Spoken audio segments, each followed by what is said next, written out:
Hey everybody, I have a couple different things I want to show, I guess groups of LPs.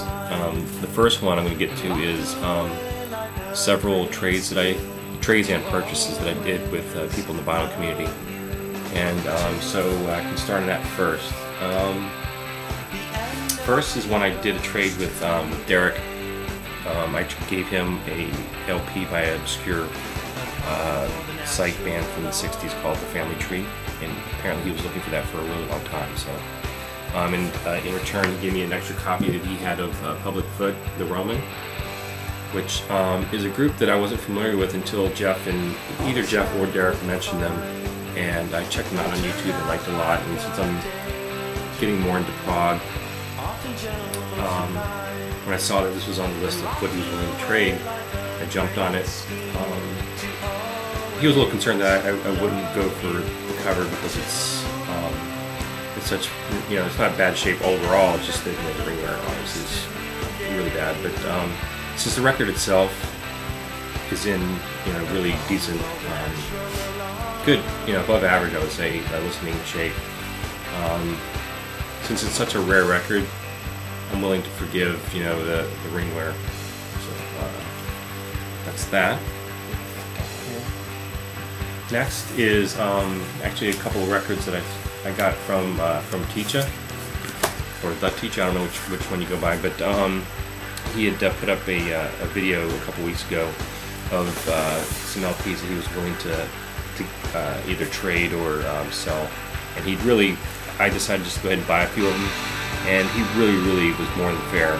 So I really appreciate that. These are groups that I've liked for a long time and just don't have these on vinyl. First is Fegmania by Robin Hitchcock and the Egyptians. I've never actually had this particular release either on CD or cassette, so I was really happy to get a hold of that. And I listened to the first few songs and it's in perfect shape. Next is Pleased to Meet Me by the Replacements. Something that I've had a long time on CD, but never on vinyl.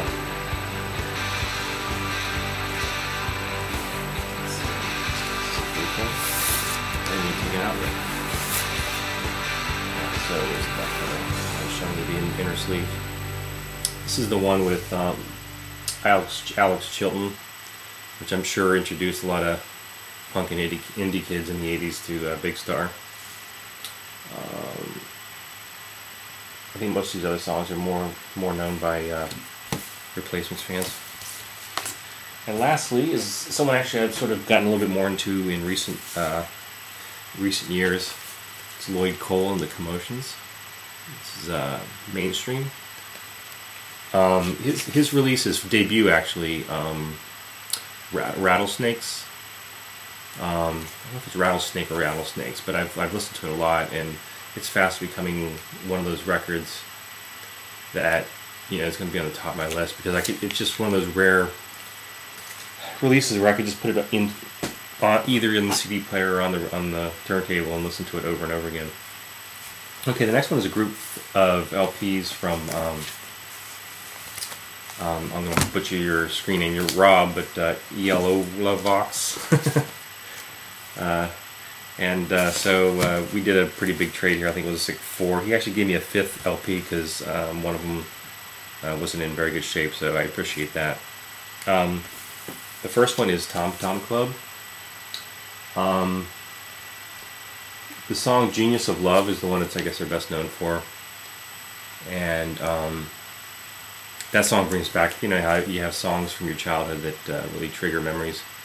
And that's one of them that just brings me back to, I was probably about 11 or 12 years old when it came out. Next is Rust Never Sleeps. Real Young and Crazy Horse. And an immaculate copy of The Wild, the Innocent, and the Street Shuffle. This is actually one that if you're only, know Bruce Springsteen through his bigger hits, this is one I would check out. It's kind of interesting. I mean, it's a little more adventurous than some of his later stuff, and that's not to put down the later stuff. That's all fantastic, but you might be surprised if you listen to this, and it's just got some different kind of instrumentation than some of Springsteen's later stuff. This is one I've had on CD, and I've actually shown this, I think, in my favorite female artist thread. It's Tina Takaram, and Rob had said that he had seen this in, I don't know, a thrift store or something, and he said he'd pick it up for me, so it was really nice of him. I've never seen it on vinyl.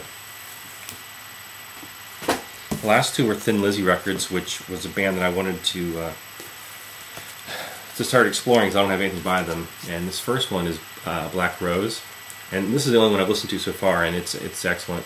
This is one where I don't know if it's his first with them, but it's got Gary Moore, who just passed away a few months ago. It had Gary Moore on guitar.